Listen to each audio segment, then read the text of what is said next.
Dave here. How are you? Today is the 26th of May 2019 and the last show for autumn.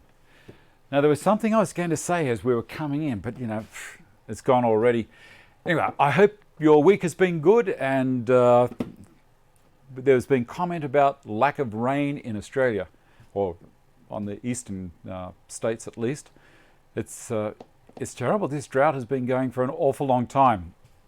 In the mountains here, we don't get much of a problem with that. We're elevated. We catch the clouds as they go over. So feel a bit sorry for all the people that are struggling at this time. Now, today, another packed show. I trust everything's coming through. Thanks, Peter. Audio and video, all good. Thank you very much. On time. Right, bat channel. Okay, here we go. Salvage and antique dresser. I continue with the project. This is the dressing table, as I mentioned, that my great-grandfather had made for my mother, and it's progressing well. And I'm going to go through using the drum sander today, and that's probably going to be the main event. Then also I'm going to pop it up here and the top.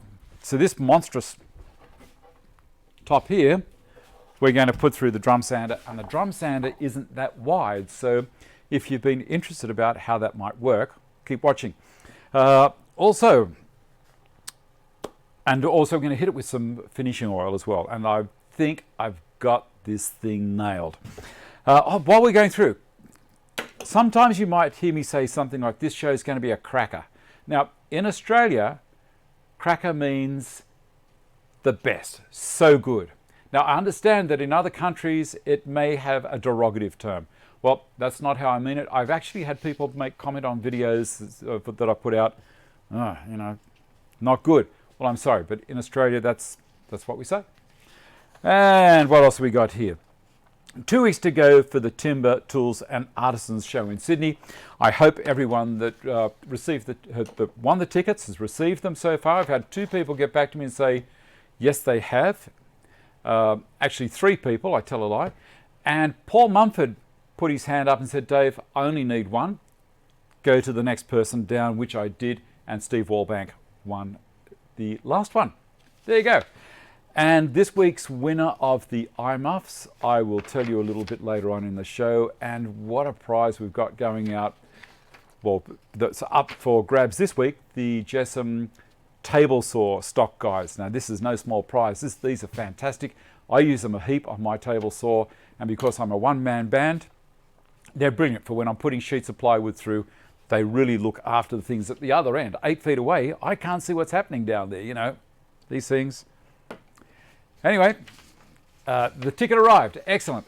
Watching from the USA, Leonard, coast of Maine, USA. There you go. Let me see. John's amazing CNC creation. I'll show you a little bit later on. Spiral up or spiral down. Now, there's been a bit of discussion on Facebook. Derek put a post on regarding a box joint jig that he had made, and it looks like a great thing. And he's been using a standard 2 straight flute color, and he's been getting chip out. Now, I use a spiral down personally, and to give you an idea of how it comes up, that's the kind of thing. I'll explain spiral down, spiral up, and compression cutters later on in the show as well. Dr. Greg had recommended using a spiral up. Oh, sorry. I use a spiral up. What am I talking about? I use a spiral up. Dr. Greg has been referring to a spiral down. It's a shocker. Okay, what's the next thing? Support the channel through Patreon and Amazon links, because as I get older, I'm going to need a nurse. All right, let's get into it. Let's start off with the drum sander to start, because people like to watch what's happening. And if you haven't used a drum sander like this, away we go. I'm going to raise it to the height that I want. Now, one of the important things when you're using a drum sander is, if you're doing anything at all, make sure the back is clean as well, because any little imperfections on the back of the piece of timber, it's going to ride up and over, and you're going to get really dodgy results. So I'll switch to this other camera over here. That's going to make it a little bit easier to see what I'm doing. I'll see that that one's working to start. Just do a quick thing. Dave, you never said anything mean about anyone. You are the best. Okay, John Luke, watching from the foot of your mountains. Food. Good morning, Dave and all. There you go. Dave Bills, g'day, buddy. How are you? Now, poor old Dave, he's probably feeling a little bit lonely because he's just left a company that he's worked for 10.5 years. And I believe he's got another position to go to. But Dave, let me just say, you're a champ, and I've really enjoyed the time that I've worked with you. We've had some silly nights as well, but I wish you all the best as you're going forward. Let me see if I can find this other camera. Second camera with chat, and we'll just tip this up a little bit. I want to get this part right before I do it. There we go. That'll be enough. I'll switch her over now. Eventually, when this thing works. There we go. All right, there's the drum sander. I'm going to raise it to the right height. Up we go that way. Takes a little while. I'll tip that camera up and go back a little further. That's a bit better. All right, up and down. One of the things, you may be aware that I'm doing some videos for Carbotech, and they're not on my channel. I keep on telling people that. Push this back a little further. And one of the good things about this is that I'm actually having to read the instruction books on every machine I do a video on.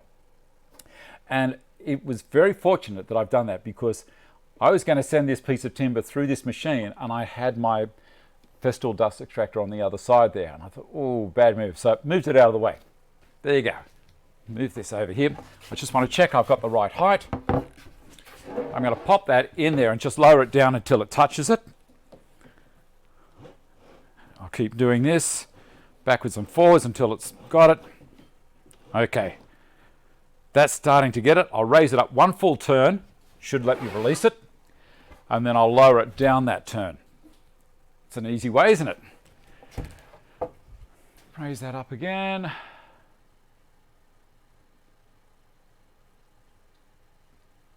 There we go. All right. Quick read. Good timing. My next buy. It's just in security. Compression, the best of both worlds. Indeed, indeed. But the thing is, with compression bits, they're mostly designed for side work. You have a think about it. They're great for along the edge. Great for along the edge of something because it's lifting and pushing down. So I'm going to get a clean cut on the bottom and on the top. But going down, it's still a spiral up. So I'll get tear out. So, you know, for up and down, you know, this is a debate. And I'd love to hear people's thoughts on that. I was nearly going to put an ordinary pair of earmuffs on. I can't do that, seeing that, you know, someone who supports the channel so well with giveaways, the eye muffs, I'm going to use this one. First thing I'm going to do is continue talking at normal. Now I'm going to come down here. You want to listen to how good this dust extraction system is. You watch this. Listen down here. How's that? I love it. Just a standard 2-horse. And here we go. Are you scared? Oh, you know what? It always helps if you plug it in.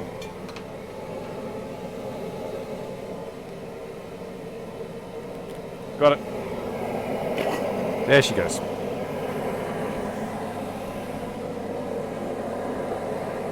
Let's see how we go.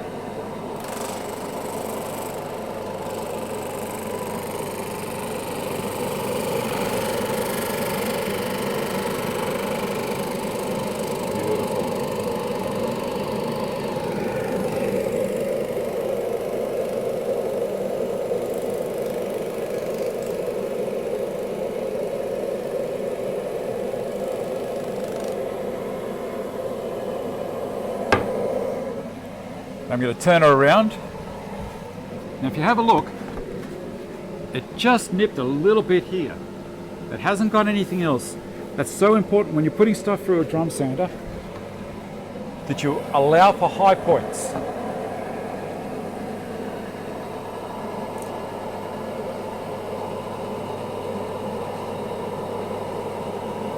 I'll turn the speed up a little.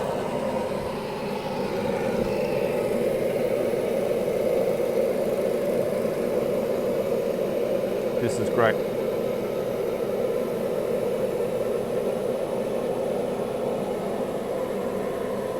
Okay.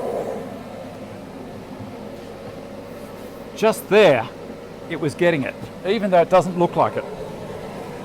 I'm going to drop it down a little bit. Here we go again.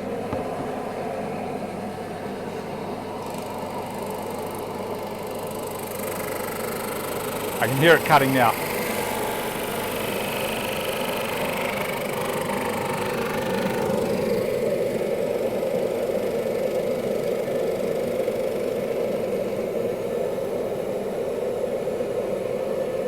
It's not a thicknessing machine. That's the main thing to remember with these.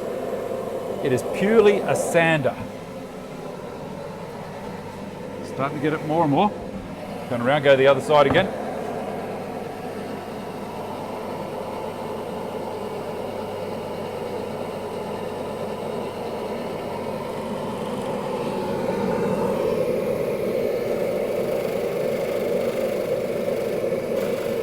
Just here, sanding here. This is something shouldn't be rushed at all. Okay, see there? Just there. Take it down another quarter of a turn.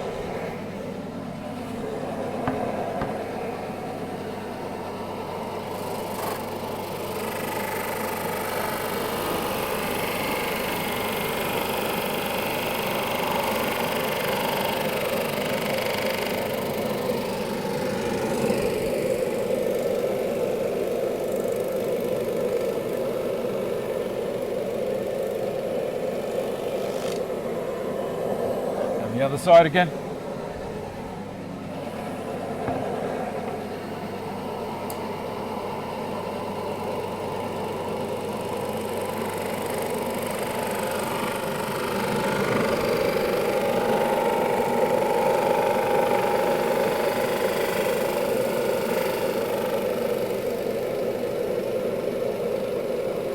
This is going to be about another 5 minutes. If you want to duck off, I totally understand. I said duck. Sorry. There we go.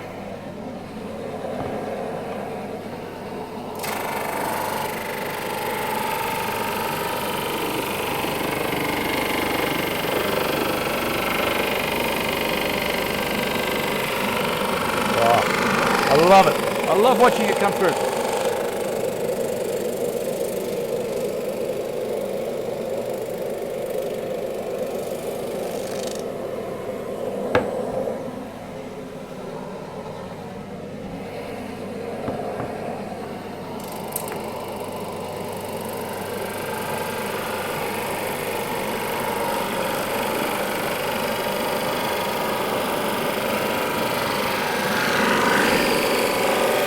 Starting to get a result now.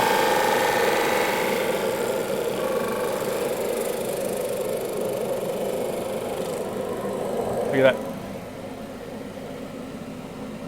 Doesn't take too long.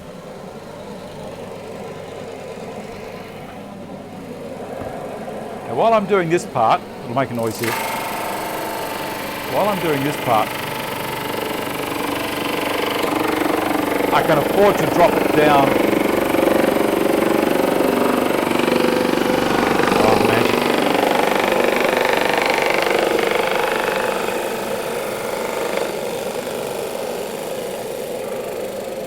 Sorry, I'm just concentrating on what I'm doing here. So what's happening while I'm doing this part, I can afford to drop it down substantially because I'm only just going through little bits at a time. I'm taking the tops off. At the end, it's a good idea to run it through a few times at the one height.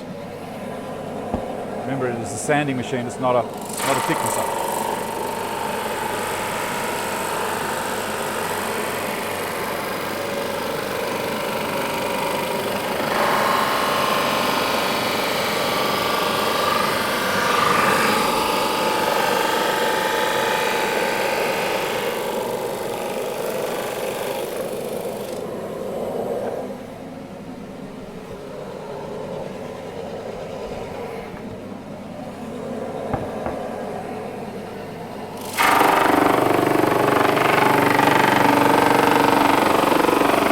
Shows it's going through now, doesn't it?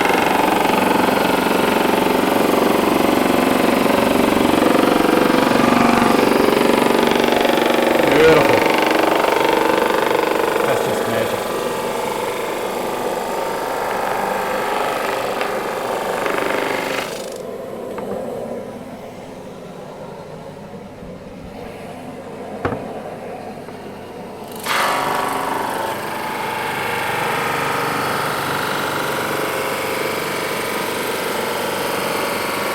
So you heard it when it was going through at the beginning there. That was kind of bumping. If I'd gone more than a quarter of a turn, I would have been asking for trouble. I'm going to take it 1/8 of a turn this time.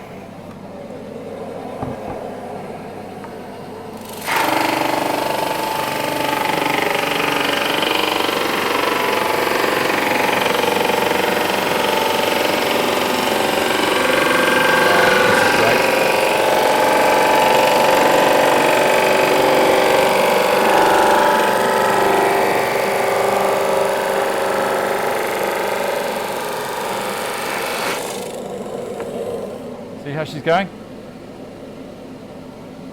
It's getting there.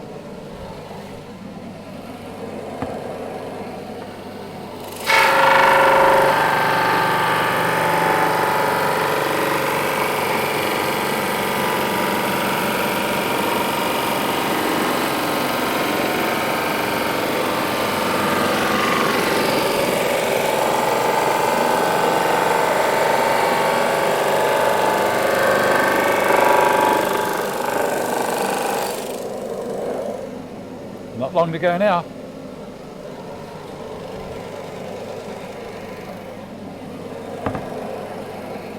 More, this is going to be a big hit this time.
Nearly there. I keep saying that, don't I?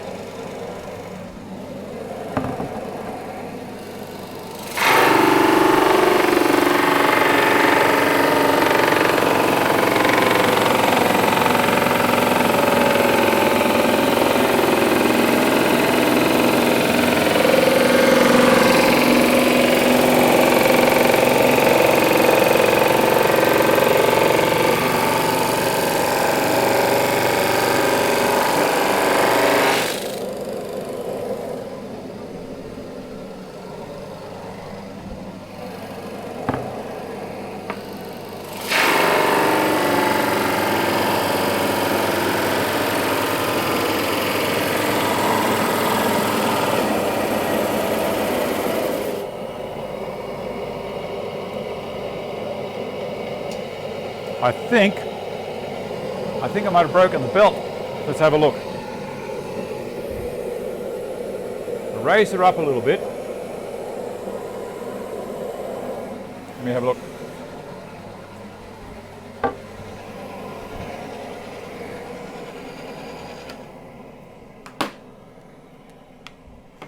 Scary bears.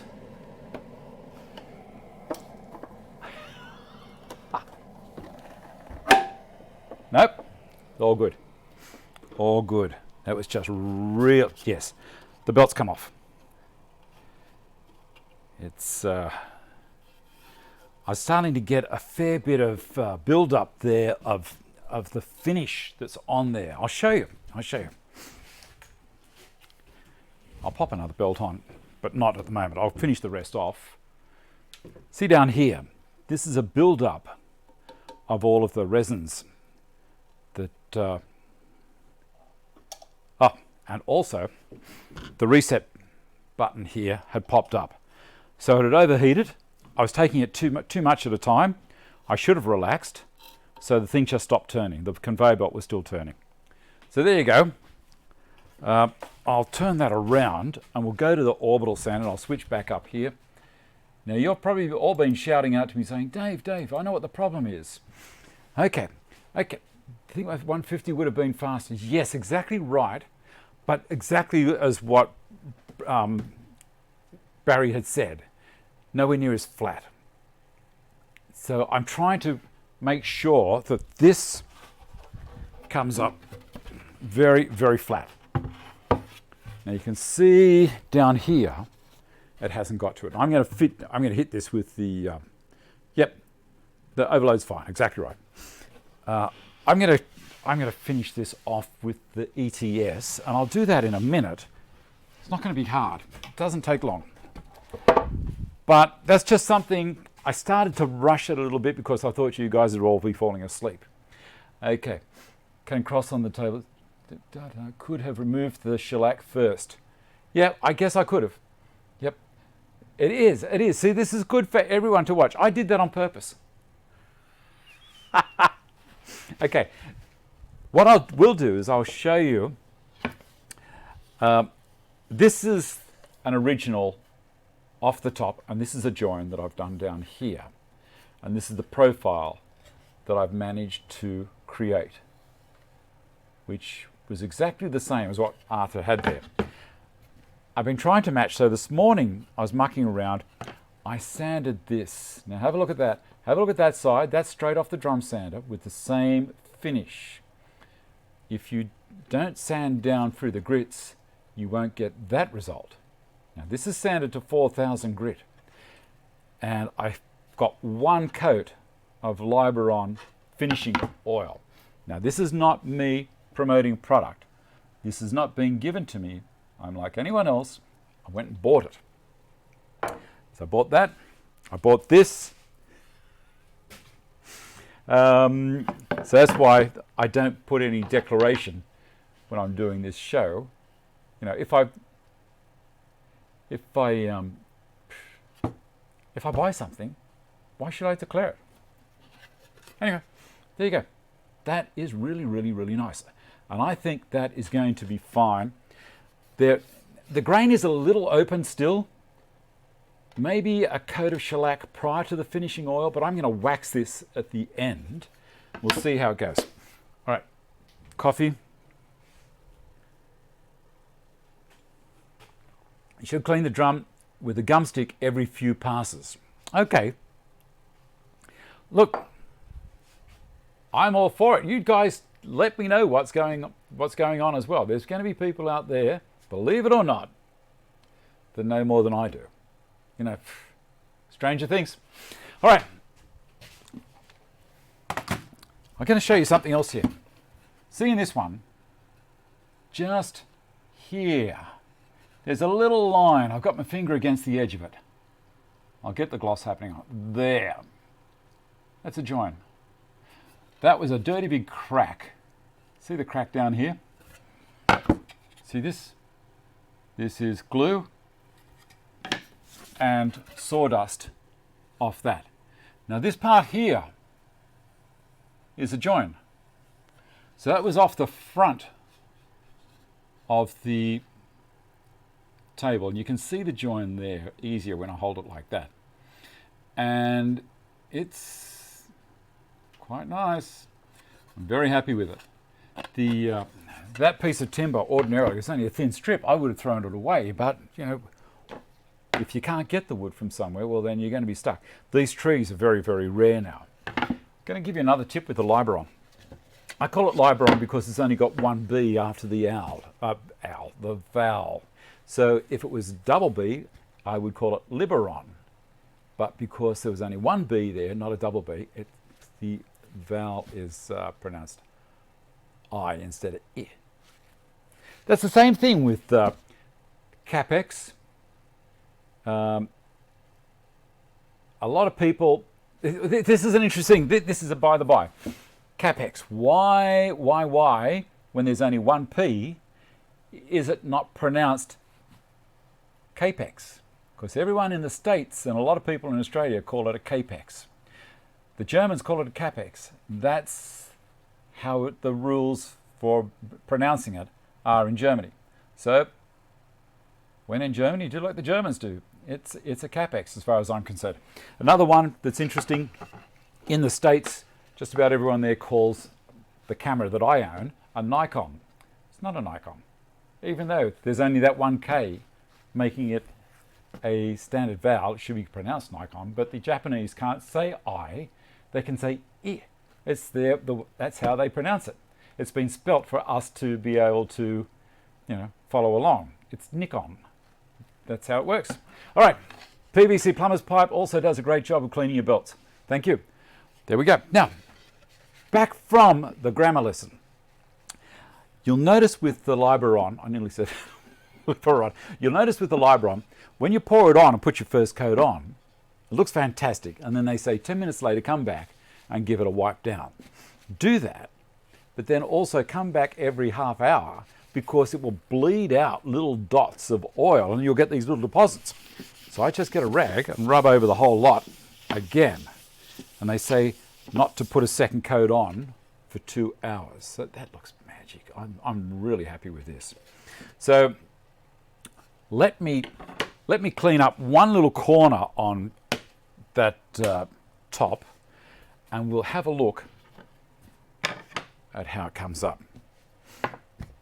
Should I do that first or should I do some other things? Maybe I should do some other things. Let's talk about the spirals.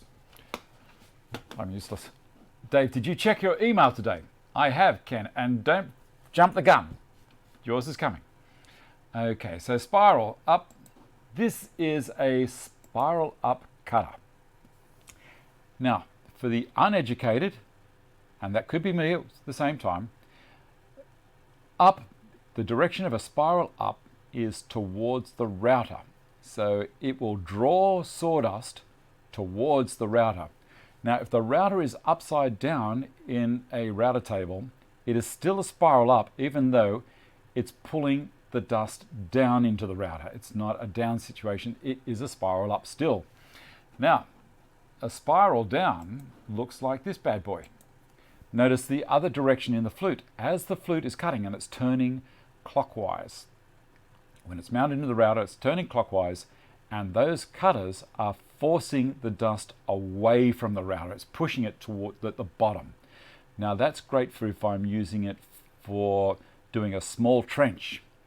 Not a deep trench, but a small trench. If it's a small deep trench, then it's going to clog everything down there. I prefer to go the other way. And this one is what's called a compression cutter. So the compression cutter actually is a spiral up, right down at the tip at the nasty end where you don't want to touch. And as it comes back to the machine, it's a spiral down. Now that cutter is basically designed for doing edges. So you would set the bottom of the router cutter down around about 2 or 3 millimeters below the bottom of the edge you're cutting. And the rest, so it's cutting the fibers up at the bottom and pushing them down at the top and giving you very, very clean, crisp edges. Now, the discussion came up because of box joints. Now, these are box joints that I've been making. Now, I use a spiral up. The reason being, let's say I've got the router above. It'll make it easier for you to understand. As the cutter is turning, it's lifting up to the router, which means it's going to draw away from this base here. And that's the edge that's going to be on the inside. There, I'm not going to get any chip out down there. The outside doesn't really matter too much. The reason being, it's going to get sanded. Once you've done it, it's sanded up and that's all there is to it. So this was all brought about by Derek putting a post on Facebook regarding a jig that he'd made and using just a straight flute cutter, which will destroy the edges of a box joint. You won't get any clean cutting at all. These are shearing, straight cutters are chopping. All right, in which spin direction? Clockwise. Okay. All right, I think I said that. Let me see, what's the next thing? Okay, now Ken's in the corner. He wants everyone to have a quick look at what he's been doing, and so I'll switch this over to there. And Ken sent me in this photo, which I encourage all of you to do. Ken, I only got the one photo, I didn't get two. And he says, "Hi there, Dave. Here's my new Lego table I've been working on with the help of the local men's shed that I go to, as I don't have the space to make something this big in my garage." This photo is the section 1 and 2 being installed, as the legs had to be put on after the table frame was in the room. I'm going to start working on section 3 sometime this week. Now this is great because Ken, as you know, Ken Wheels has got is most of the time in a wheelchair, and he just needs something to be able to do. So Lego is a perfect thing for him. He lets him build, and also he's got his other tools there as well that he gets into, and just enjoys himself. Why not? Just because he's in a wheelchair doesn't mean that he's not going to enjoy the same kind of things that anyone who's an able-bodied person enjoys. I reckon it's great. Looks fantastic, Ken. What's the next one? Let's do the next one while we're here. We've got, let me see, have I got it here? Malcolm, here we go. Now I'm going to show you this picture, as again, I'm going to have a quick read. Don't forget to help Dave out with thumbs up. Oh, thank you. All right, here we go. I'm going to throw this picture over. Hi, Dave. Hello and thanks. I'm a retired design and technology teacher in Queensland. Because I like tinkering, since retiring, among many and other varied things, I have spent time in my shed. I decided the time had come to sort it out, because I know I have some of these, but where are they? So I buy some more, and then I find the others. I've been looking at ideas and came across your YouTube. Just watched your 2018 workshop tour and thought, yep, that's it, I need one of those. Please don't laugh at the attached photo. This is the one that I'm showing everyone at the moment, because it's not always like this. I've been taking things off shelves, etc., and at the moment have lost the floor of the shed. I now have spare shelves to put some of the equipment in that currently sits on the bench. It's slowly coming together, I think, anyway. Your videos on mobile roll-around carts is one thing I need to do, as my camper trailer needs to go in the shed as well. I particularly like your multi-function screwbox table Watsy benchtop thingo. Question, where do you store, house, or display whatever your hand tools are, assuming you have some? Did I miss it in the walk around? Back to the shed, time to find the floor. Thanks. That was from Malcolm. Thank you very much for sending that in, Malcolm. I do have hand tools. I've got a lot of hand tools. I normally keep them in drawers, and I think you'll probably see one of the... You can see I've got a fair few hand tools. Back on this side behind the bandsaw.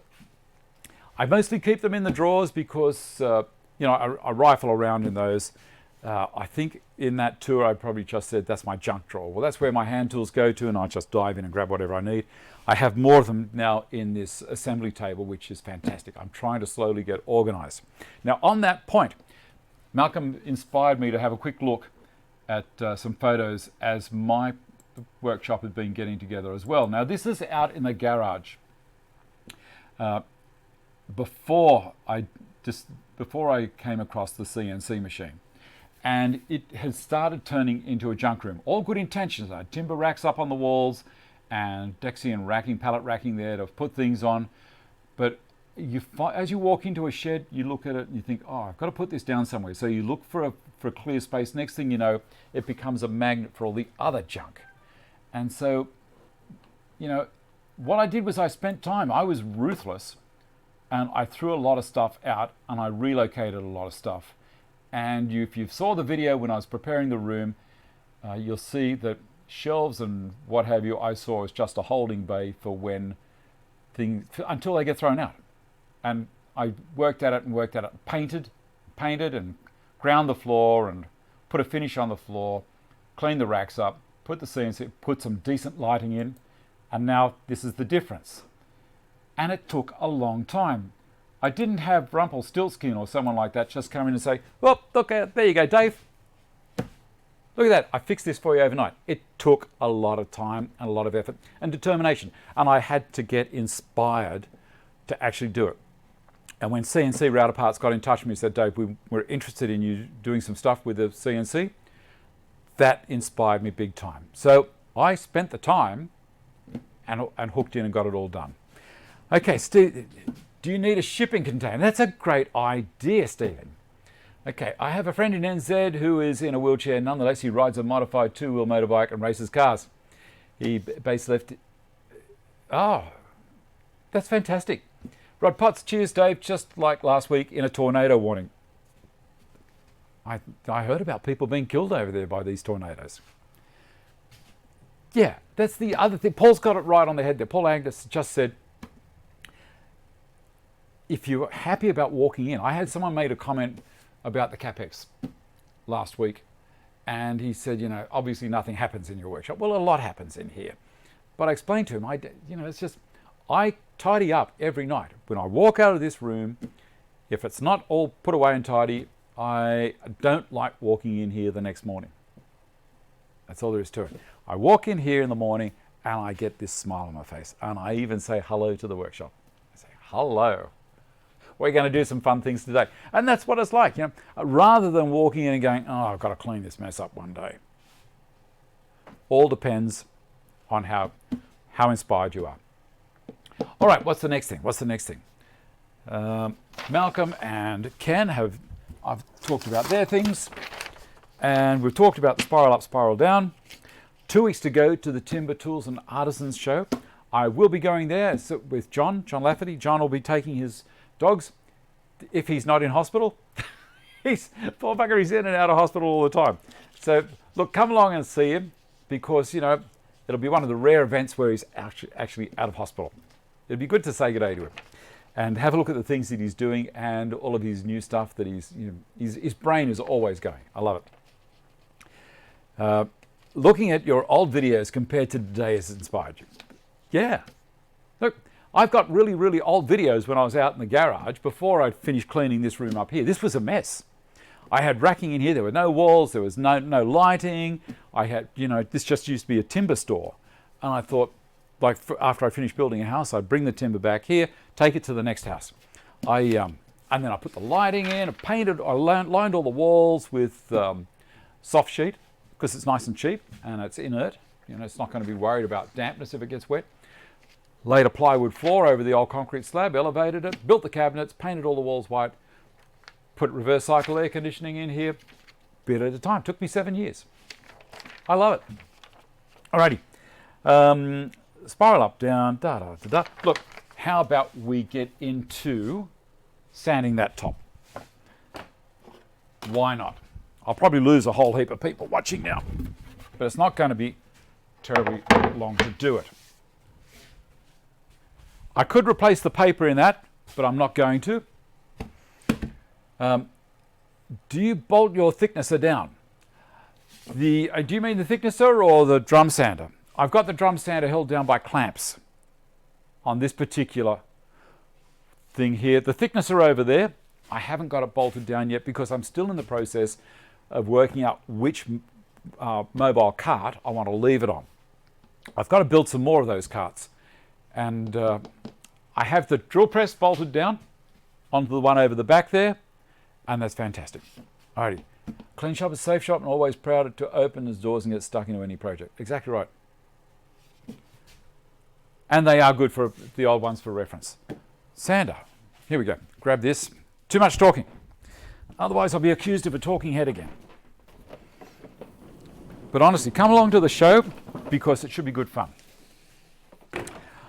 All right. Now, I'm going to use the ETS and I'm going to use 120 grit paper because I think the 120 will take it out pretty quickly. This is just Reuben. And I've got the hard head on it. No, the pad. If it's blue for Festool, it's hard, which means it's perfect for flat surfaces. The thicker the pad, the more it's going to be for shaping.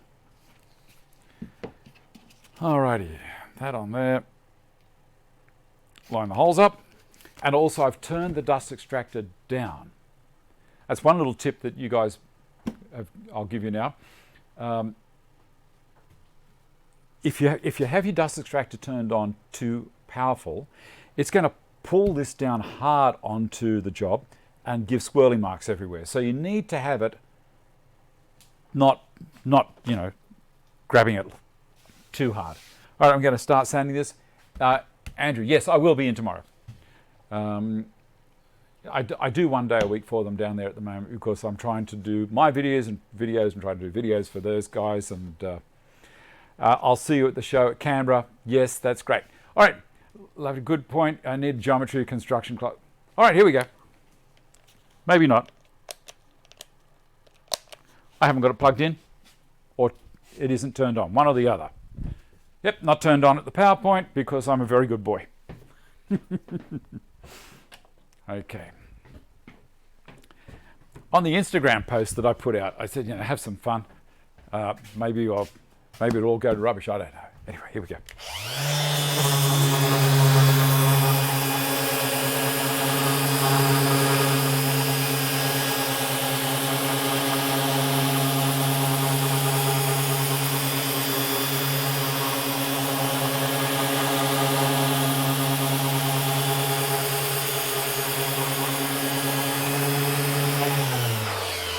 I'm going to tip the camera down just a little bit. Sorry, Zoe. There we go. You can see what's going on.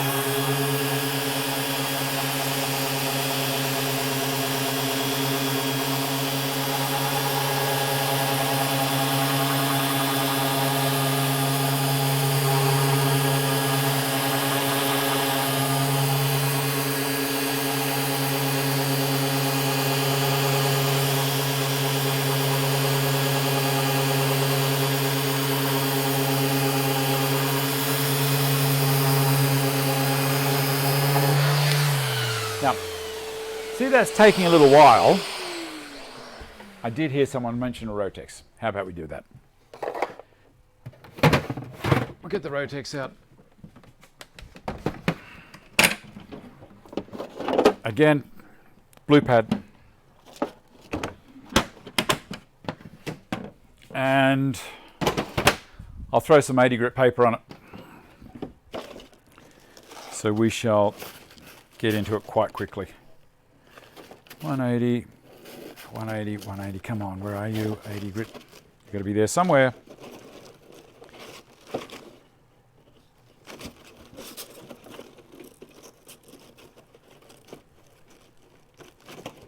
What's that? It's 120 granite, which might actually be better. Granite tends to, it's a ceramic abrasive. Unplug from there and plug him into there. Undo that. Put her in geared mode. See that? Here we go. This is going to be quick.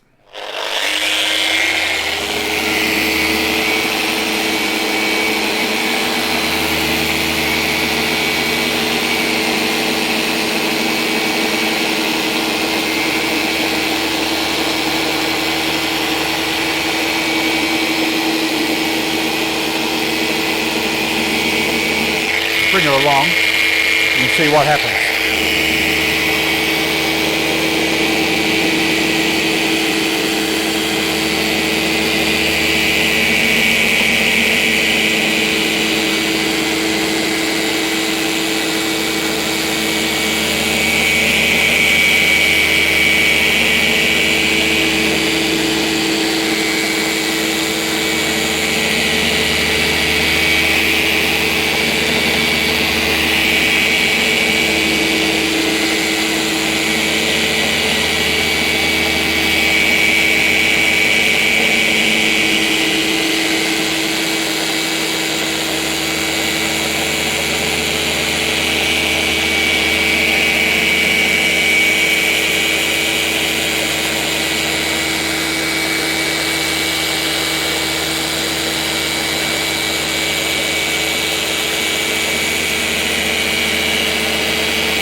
starting to get a build up on the paper again.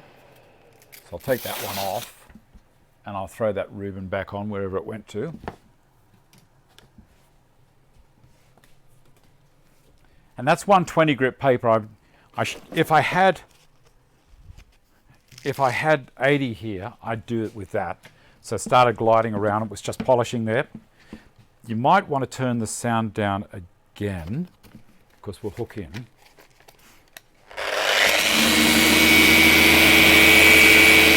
That's better.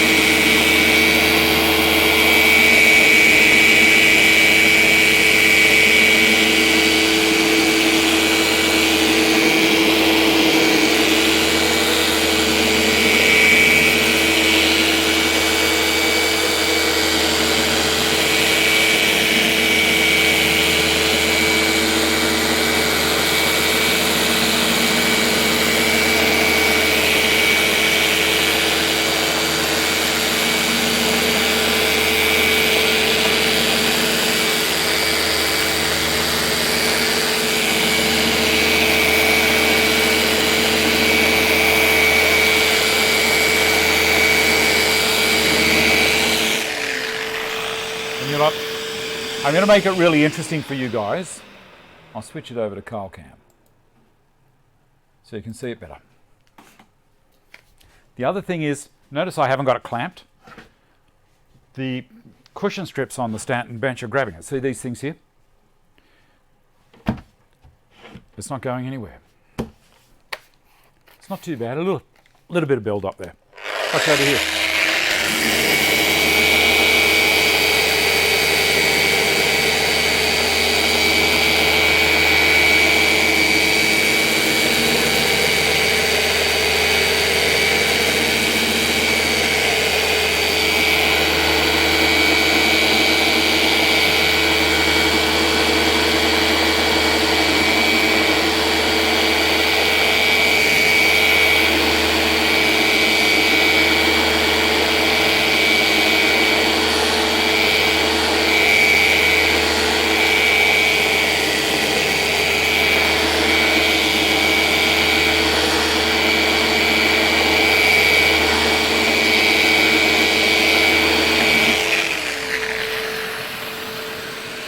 See again, we're getting that build up.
more build up again. I'm going to do one little bit more with the 120, then I'll just take it down through the grits quickly, because this is the part. This is the part that's important. This is all the hard work. That stain that's there has been there as long as I can remember on this thing. I think I've got just about all of the finish out. I'm going to leave this till the last, so I'll give it one run over the whole lot.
That's going to do me.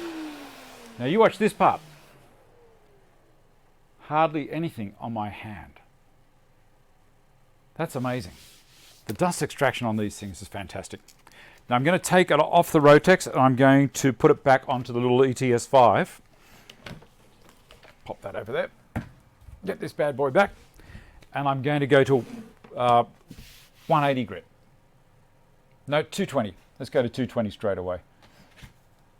This is a bit of 220. Let me see if I got another bit of 220 over here. Yep. Normally I'd work through the grits a little bit more. But, I don't know. We'll see how it goes.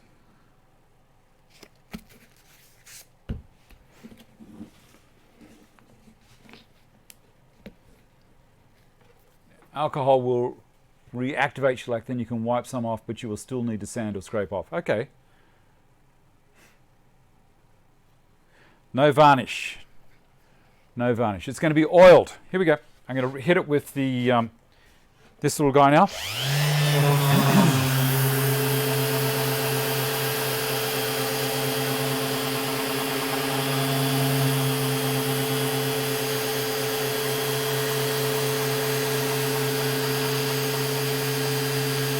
Notice I'm not absolutely flying with this. I let the sander take its time.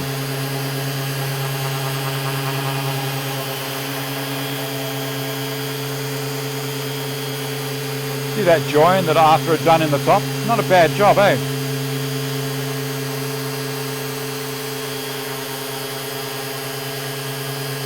These holes aren't an issue. They're mounting points, so I'm not going to fill those.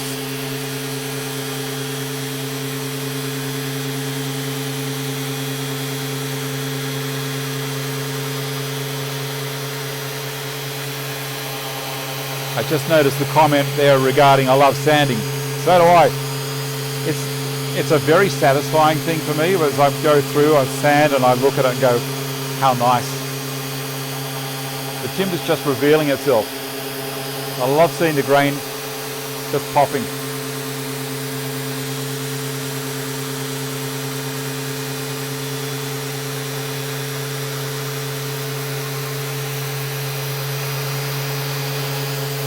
The This part's a whole lot quicker.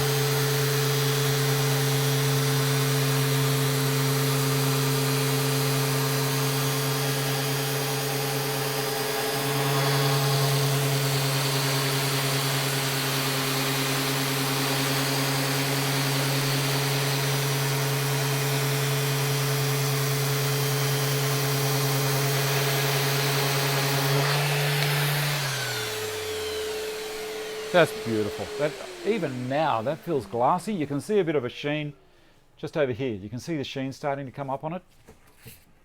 So that's 220. Next one I'm going to go to is 500. What do we got here? That's 120. What do we got over here? 220, 500. This is it.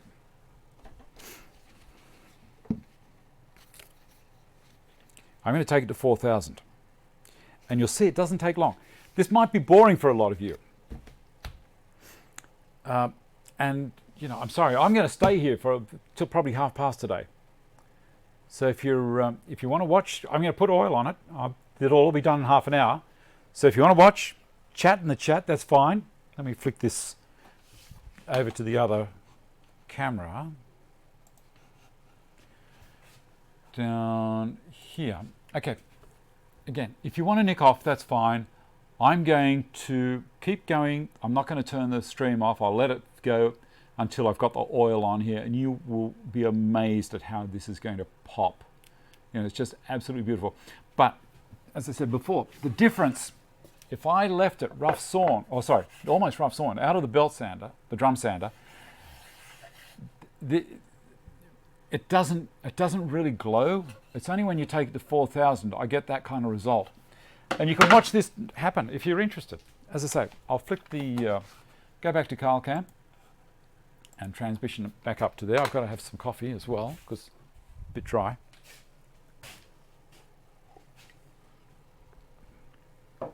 Here we go.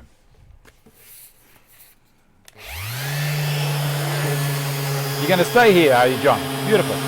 500 grit.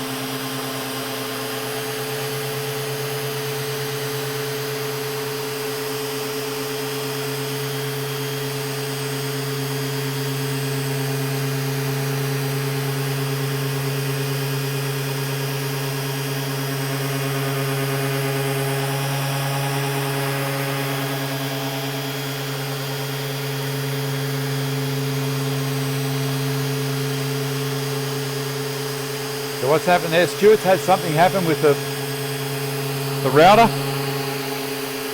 I'll read all these things later on.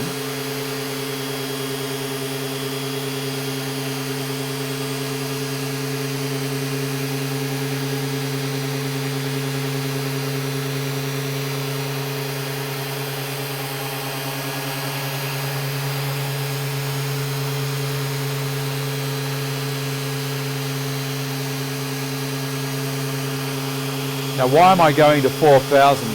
On the thing from Liberon, they say to go to 1,200 or 1,500 prior to putting the oil on. And I understand why.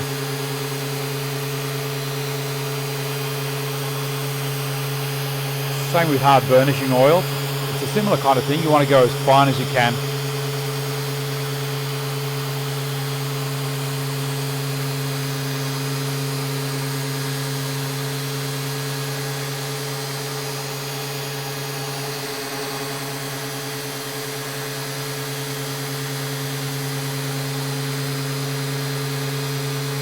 I'll show you the duckbill in a second, guys. Let me just finish this sheet.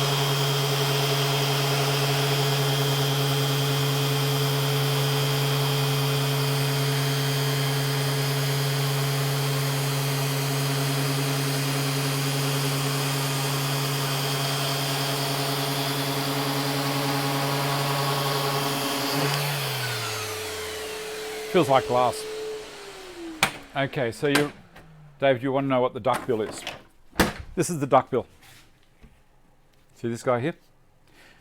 It goes on the front of the Rotex, just there, and there, because the Rotex gets quite warm. There we go. So I can hold the Rotex now like that instead of on top of here. This gets hot. If you really work this machine hard, that gets hot. There gives you better balance. It lets you evenly distribute weight there and there. These things come with a handle that goes in the side like an angle grinder, and I find that I tend to wear into one corner and it's just rubbish.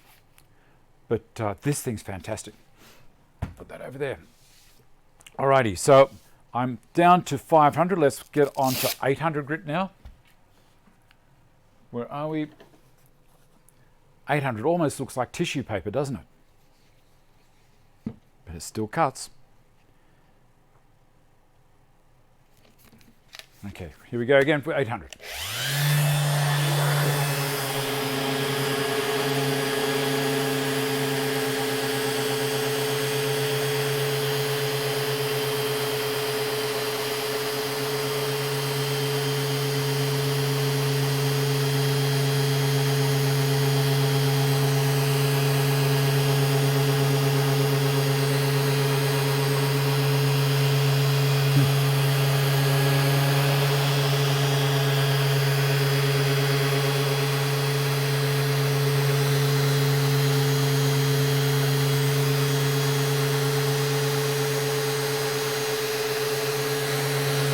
Look at that. I've got to work that harder. That's from the drum sander.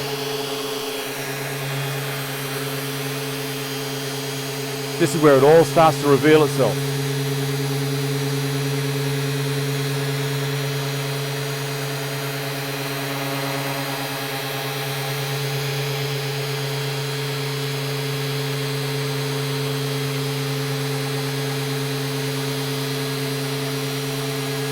See here, I've got some more work to do there.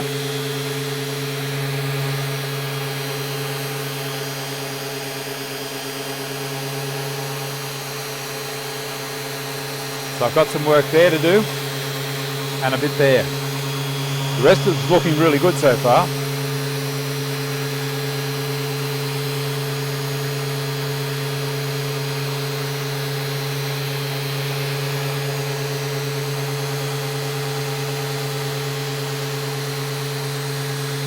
Got a bit over here to do as well.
I've got to go back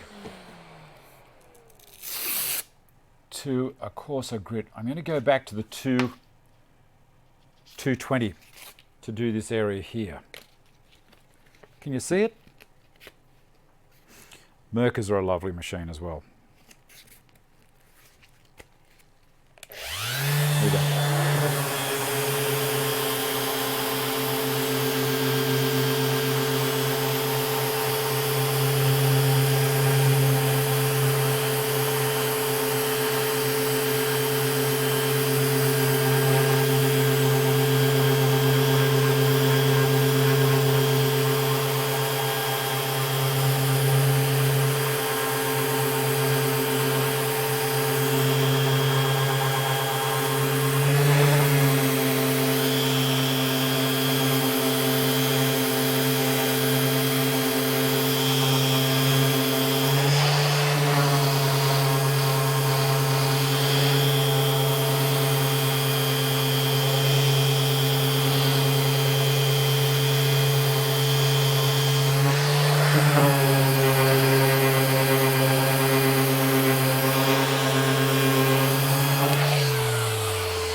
That should have got rid of those marks for me.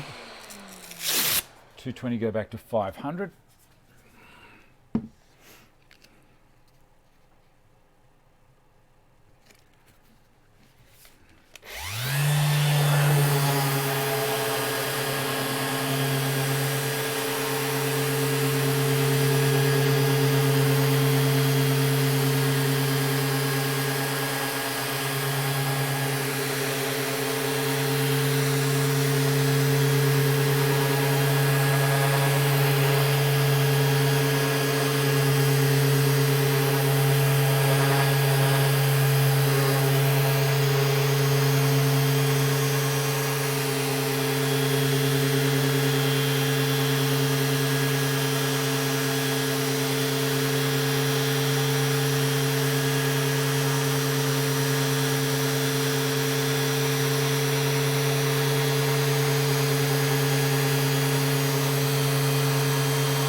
Okay, so hopefully I've got it back to a point now where I can go to the 800 again, which is over here.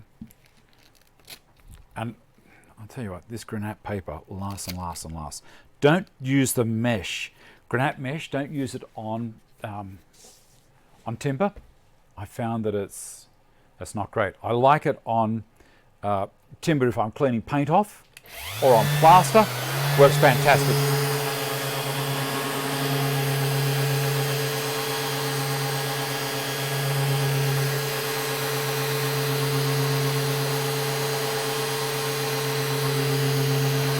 See it again? It's still showing it.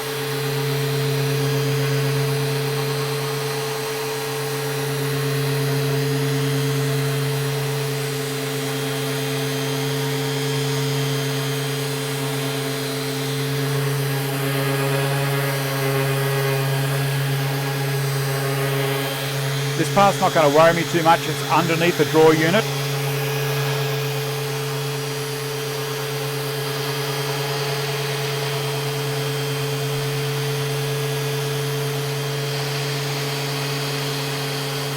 And honestly, that part's not going to worry me too much either. When the oil goes on, that'll disappear.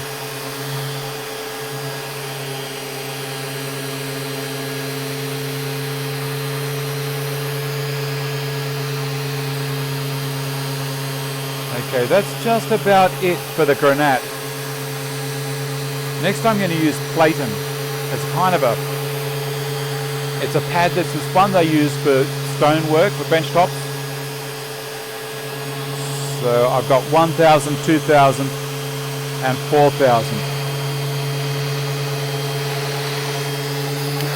There we go.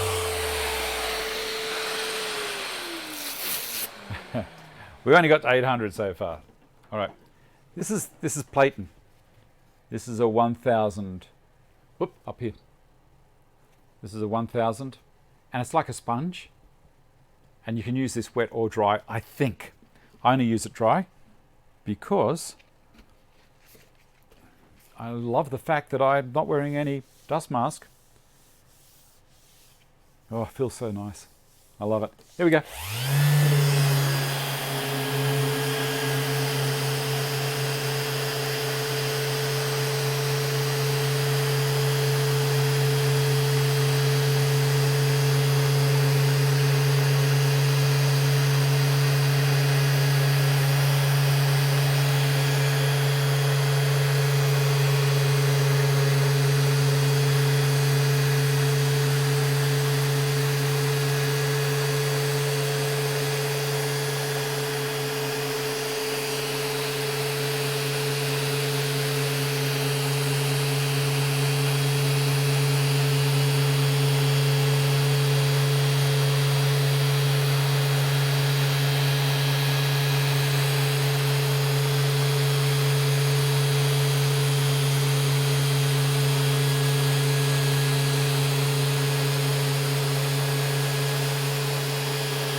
You know, for the last 5 or 6 weeks we've been having people round.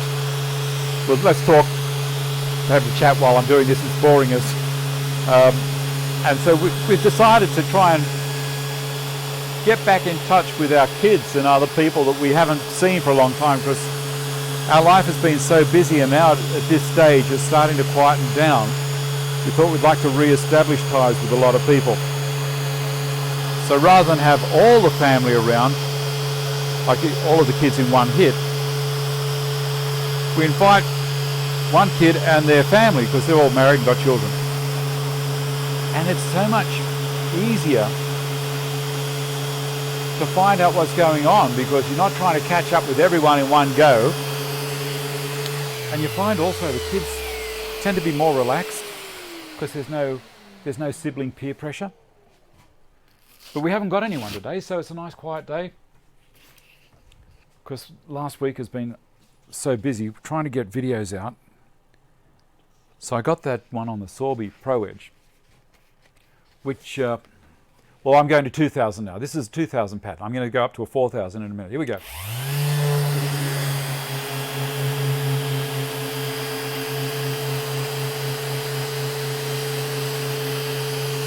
So, no rush today to finish the show and get out the door.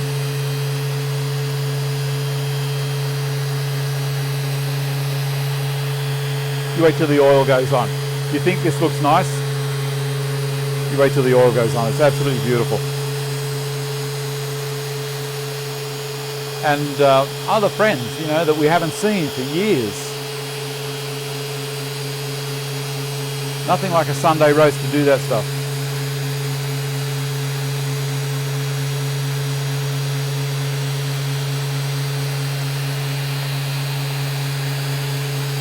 So this particular sander that I'm using at the moment is called an ETS5. It has a 5mm stroke. When you go above 400 grit, you really should go to a 3mm stroke. It's not as aggressive. I do have the little RTSC, which is a 2mm stroke, which would probably be ideal, but I haven't got any pads for this size. And even though I could use it, it would be a bit slower than this, and I think this will be just fine.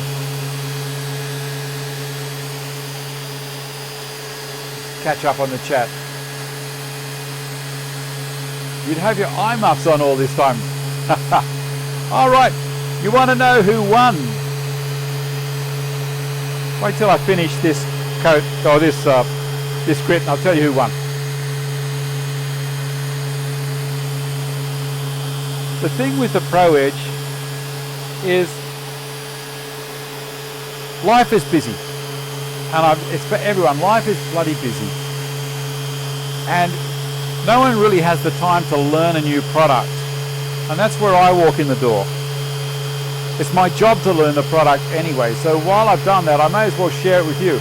If you decide to go and buy it, that's your call. Nothing to do with me. I just want to make sure that you're well informed on your decision if you decide to go that way. This is absolutely beautiful. Let me switch the cameras around. You can see, look at the gloss on here already. Look at that over there. You watch as I raise it up. I've still got another grit to go. You want to know who won? You want to know who won? Let me see if I can remember. Okay, international competition, same as the one that's on at the moment. It's an international competition for the table saw stock guides from Jessem. Now, the eye muffs, if your initials are RC, you're in with a chance. If you live in the States, you also have a chance. Well, that's where it told me that you live. And let's cut to the chase. Rowan Coughlin, you are the winner, buddy. So thank you everyone for watching. I'm going to keep going. If you decide you want to nick off now that you know that you haven't won, that's fine. I totally get that. But I'm going to one more lot of sanding with a 4,000 grit, and this thing will absolutely pop. and then I'm going to pour the lima and oil on it, and you will be absolutely stonkered. Okay, here we go. Going to switch cameras back to Carl Cam again, like so.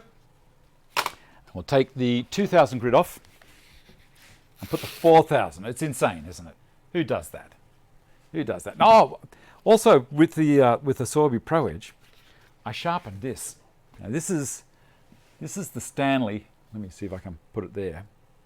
The Stanley, black-handled Stanley, and this is sharp. Watch. This is my run sheet for today. You watch this.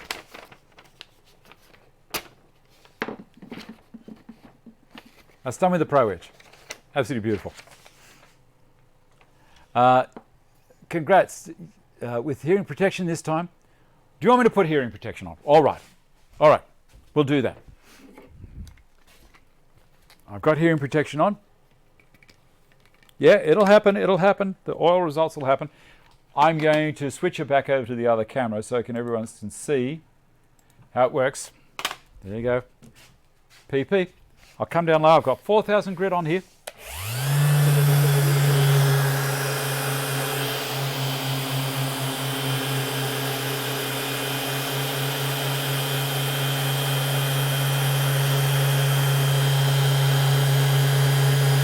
Look at that shine coming up.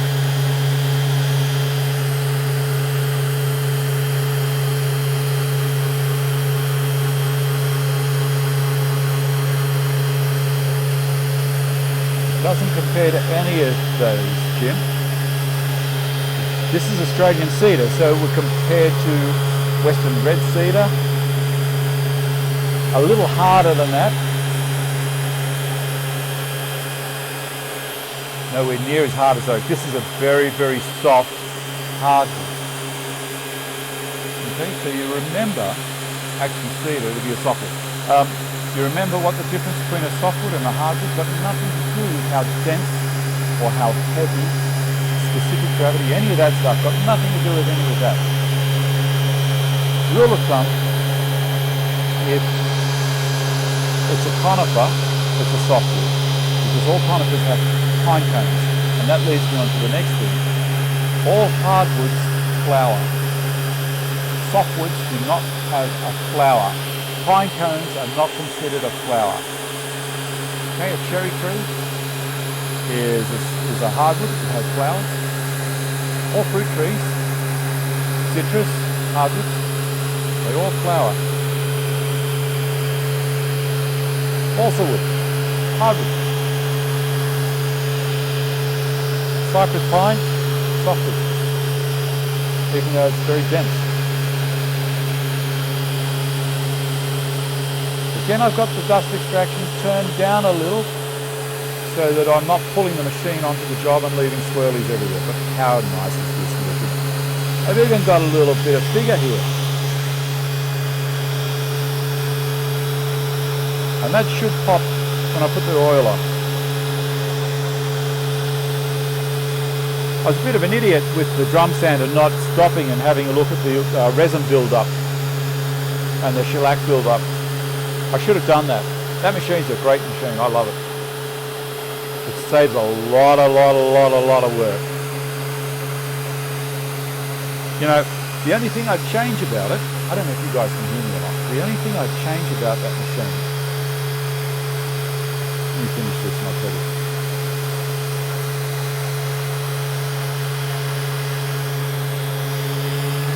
That's it. We're sanded. Okay, the only thing I'd change about that drum sander is the conveyor belt. I would have a 120 grit sandpaper conveyor belt instead of the plastic. The reason being it gets a grip and pulls through. But on the other side of the coin, being a nice soft surface, you're not going to damage the surface when you turn it upside down. Okay, get a brush. I had a brush here earlier, didn't I? Because I was telling everybody to brush the back off. Oh, look at that. Look at the shine on that. Ah, that's beautiful. There it is. I'm going to give it a quick brush. Okay. tell me which way you want the cameras, guys. I'm going to pour the oil on and rub it in. Do you want the camera from here or do you want it from up above? First person to put a comment in, that's how we'll go. Yep.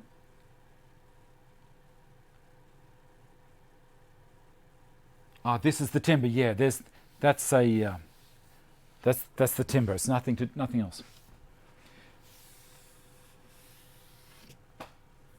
Speed setting on the ETS at the moment, Stephen, is 4.5. Oh, this is beautiful. You know what I'm going to do?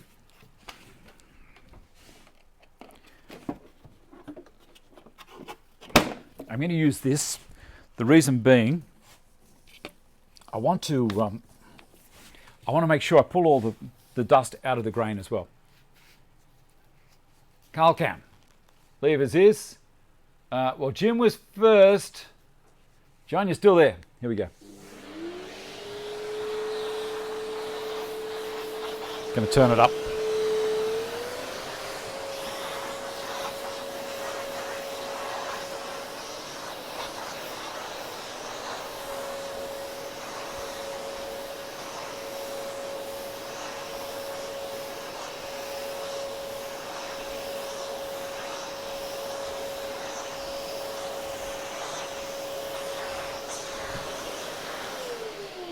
You like the Bluetooth? I love the Bluetooth. You know, that's why I've got this clamp up the top here. It's a great thing for holding on to things. Okay, to make everyone happy, I'm going to do half and half.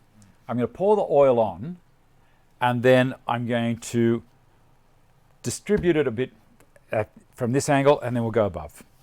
Oh, okay. So I'm going to use the Libron oil. They say to use a lint-free rag. And they're probably right, but I don't have any. So I'm going to use some paper towel because I've got plenty of that. I'm going to have a bit of coffee. Again, I bought this. Okay, just the one. You excited? I am. Aren't we weird? We're weirdos. Who likes this kind of stuff? It gives me such a buzz. Alrighty.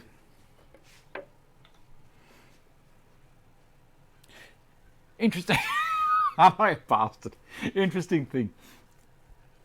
If you turn the can sideways like that and lift, all the product is still in here, so you can get out past the edge. See that? It's not pouring yet. If I was to tip it out, whoa, so that way it gets on the rim here. It's ugly. So you go to the high point. Oh, can you see it? Can you see it?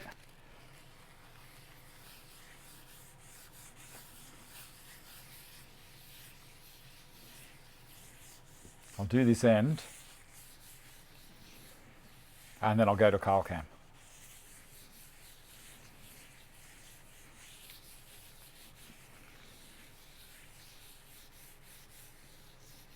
This is absolutely glorious.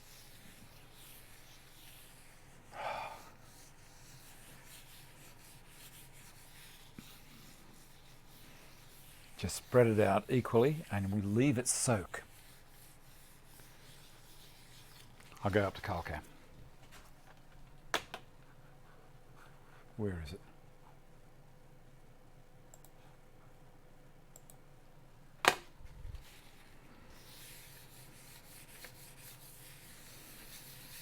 That's why I didn't want to rush it. Just like Wayne had said earlier, I wanted to make sure that it got all of the attention that it deserved. Put a bit more on, not too much more. Now, here's the thing. This oil is what's called exothermic, which means when I've finished with this rag, with this paper towel, I'm going to take it outside and throw it on the lawn and let it dry out. The other thing I could do is I could saturate it and put it in a tin. Exothermic means it will self-combust. There is the possibility of it self-combusting. Happy days, happy days. Just making sure I've got an even distribution of oil there.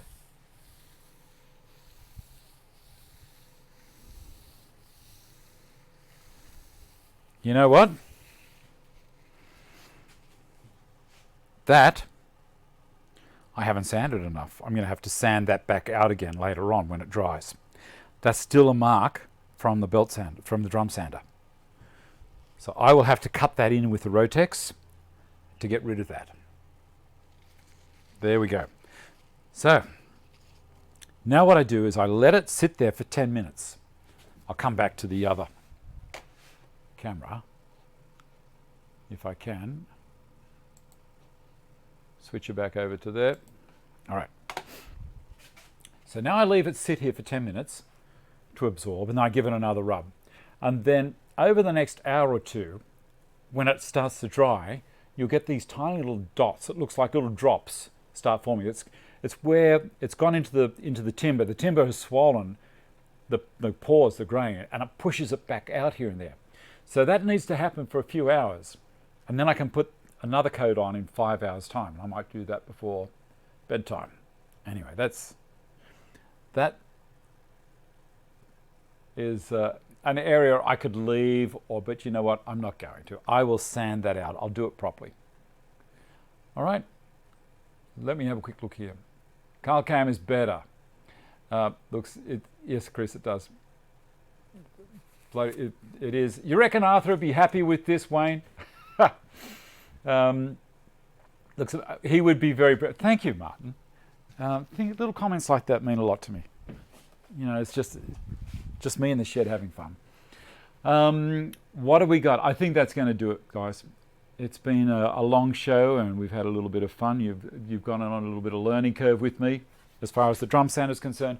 I know not to push it, but John's comment there about cleaning the top with metho first and pulling the shellac up, great idea. I should have done that. I thought I might have got away with it, but it didn't want to, and then pulled the Rotex out. And for anyone who's interested in the duckbill, there it is. You know, it makes a hell of a difference. I think that might do us for today. I'm going to have a look at the little schedule here. We've been here for half an hour longer. Why not another 5 minutes? Okay, Stanton bench upside down. That was the other thing I was going to talk about. If you're interested, I'm going to leave this sit here because it's just beautiful. Now, if I noticed someone was saying the other day that with the bench, they were using it to cut timber, and the cushion strips were actually hindering him because he couldn't pull the timber along to get that last little bit. You know, you wanted to sneak it along a millimeter, and I totally get that. So what you can do, and it's dead easy, just take the apron off, undo the front legs, or undo all the legs, take the apron off, turn the bench upside down, put the legs in from the top. Turn her up the other way, and you have no cushion strip on the other side. So that's an easy way to do it. If you find that's happening, or if you find that maybe the particular timber you're working on is getting a little bit of a mark from the cushion strip, turn it up the other way, and don't use it. So there you go. Drum sander 1/6, 1/32 per quarter turn. Well, I don't know. We'll see what happens. Let the finish sit that long. I wipe it off almost immediately. I'm just working on what the can tells me to, Peter. It says leave for 10 minutes. So, it's even starting to reveal itself to me now. This, instead of being high gloss, this will go to a kind of a satin slowly. All right, guys, I think that's it. I hope you enjoyed yourselves. I'm sorry that I went over time.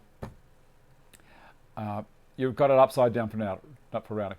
116 people still watching. Get alive, get alive. Thanks for watching, everybody. Keep on coming back. Watch the videos. What I've been doing as well is at the end of, after this video will sit for about half an hour to an hour, I monetize the end of it. So it's not at the beginning of the video. So what happens is you come in clean, you watch the whole show.